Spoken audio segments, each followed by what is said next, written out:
गीता अथाह सागर है भाव का, ज्ञान का। महापुरुषों ने अपने अपने भाव से इस गीता ग्रंथ में डुबकियां लगाई, भाव की, चिंतन की, अध्ययन किया, अध्ययन करके विश्लेषण किया और पाया कि गीता केवल ग्रंथ नहीं है, गीता एक प्रेरणा है, गीता एक परंपरा है, गीता एक समाधान है, गीता एक यात्रा है। अपने आप में एक अद्भुत यात्रा है गीता। आज प्रातःकाल ध्यान साधना सत्र में जब प्रारंभ हुई ध्यान की कक्षा, तो उसमें संकेत लिया गया कि ध्यान एक यात्रा है, बाहर से अंदर की यात्रा। क्योंकि वैसे हम बाहर ही देखते हैं, बाहर की सुनते हैं, बाहर ही घूमते हैं, बाहर के सुखों के पीछे ही भागते हैं।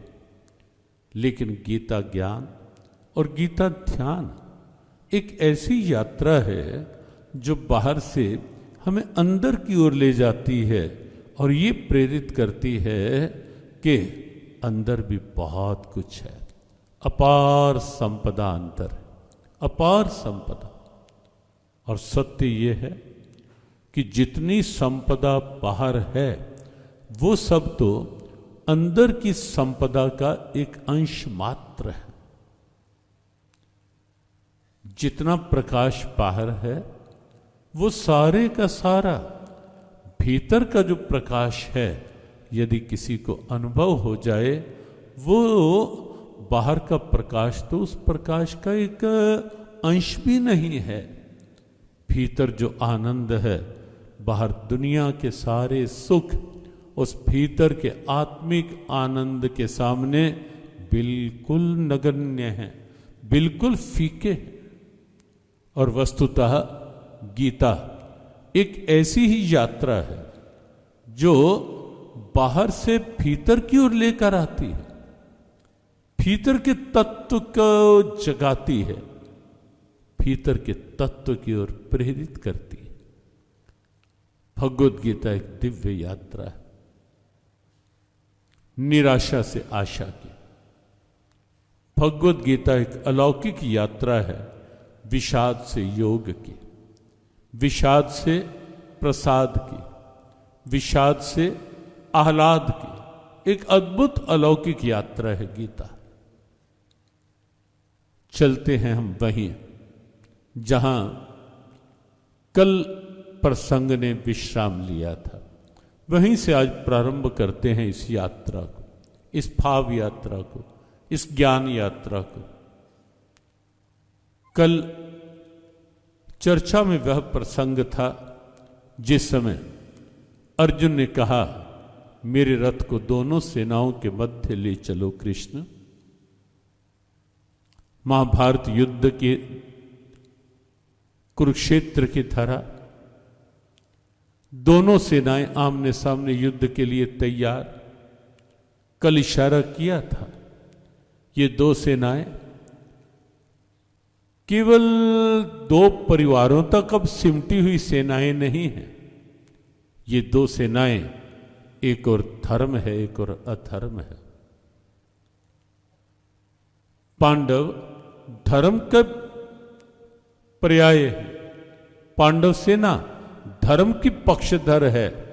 और यही कारण है कि जिस समय महाभारत युद्ध अभी प्रारंभ होना था, शंखनाद हुआ था, युद्ध प्रारंभ से पूर्व कुछ अलग सी घटनाएं घटी।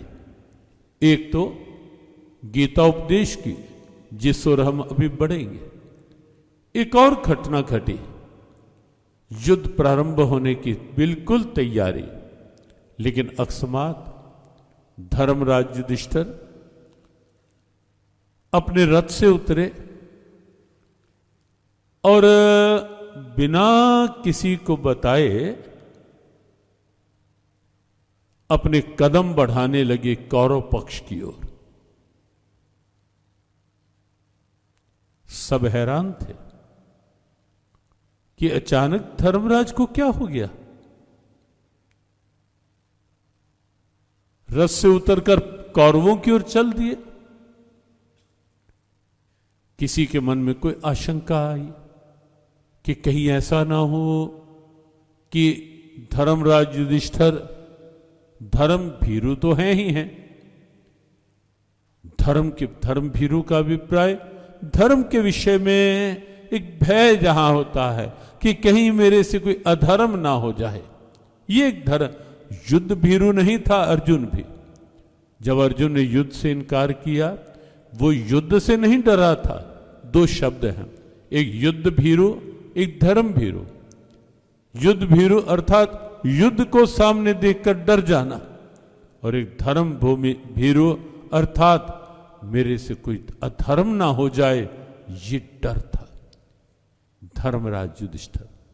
सबको लगने लगा कहीं ऐसा ना हो कि युधिष्ठिर कौरवों के पक्ष में जाकर के वहां ये कह दें कि नहीं, हमें युद्ध नहीं करना, बस हम तो संधि करना चाहते हैं। लेकिन जब युधिष्ठिर गए, दो अद्भुत बातें सामने आई। एक तो यह कि युधिष्ठिर वहां पहुंचे जहां पितामह भीष्म और आचार्य द्रोण का रथ था। प्रणाम किया युधिष्ठिर ने। प्रणाम करके अनुमति मांगी। हैरान वो भी थे, पितामह भी, गुरु द्रोणाचार्य भी, कि युधिष्ठिर इस समय हमारी ओर क्यों बढ़ता आ रहा है। हैरानी से पूछा भी, धर्मराज इस समय यहां आने का मतलब, ऐसे विकट समय में जबकि अस्त्र शस्त्र चलने के लिए आतुर हैं। तब धर्मराज युधिष्ठिर ने प्रणाम करके कहा था, आचार्य प्रवर और पितामह, मैं अपना कर्तव्य निभाने आया हूं। ये गीता का तत्व है कि किसी भी परिस्थिति में अपने कर्तव्य की स्मृति, कर्तव्य का बोध बना रहे, किसी भी परिस्थिति में। कैसा? कहा, आप भले ही विरोध में खड़े हैं, लेकिन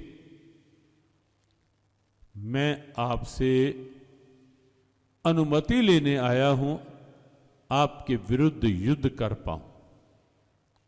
पहले प्रणाम किया, विनम्र प्रणाम।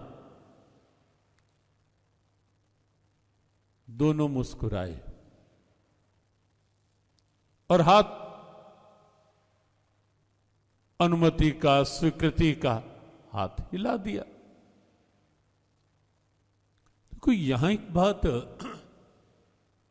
बड़े विचार की है, जो आपको कहा ना कि पांडवों का पक्ष धर्म का है, कौरवों का पक्ष अधर्म का है। एक बात यह भी स्पष्ट है कि धर्म अपने यहां केवल मजहब नहीं है। धर्म का पर्याय रिलीजन शब्द नहीं है, मजहब शब्द धर्म का पर्याय नहीं है। ये संप्रदाय, मत, मतांतर, ये धर्म के पर्याय शब्द नहीं है। धर्म बिल्कुल एक अलग तत्व है। धर्म वह है जो नीति को, आदर्शों को, मूल्यों को हमारे व्यवहार में प्रदर्शित करे, व्यवहार से जोड़े। धर्म हमारा व्यवहार है। और श्रीमद् भगवद गीता वह दिव्य ग्रंथ है जो परमार्थ की, धर्म की ऊंचाई की प्रेरणा भी है, और उस धर्म को बिल्कुल व्यवहार के धरातल पर लाकर जीवन कैसे जीना है, उसकी सिखाने की प्रेरणा भी है गीता।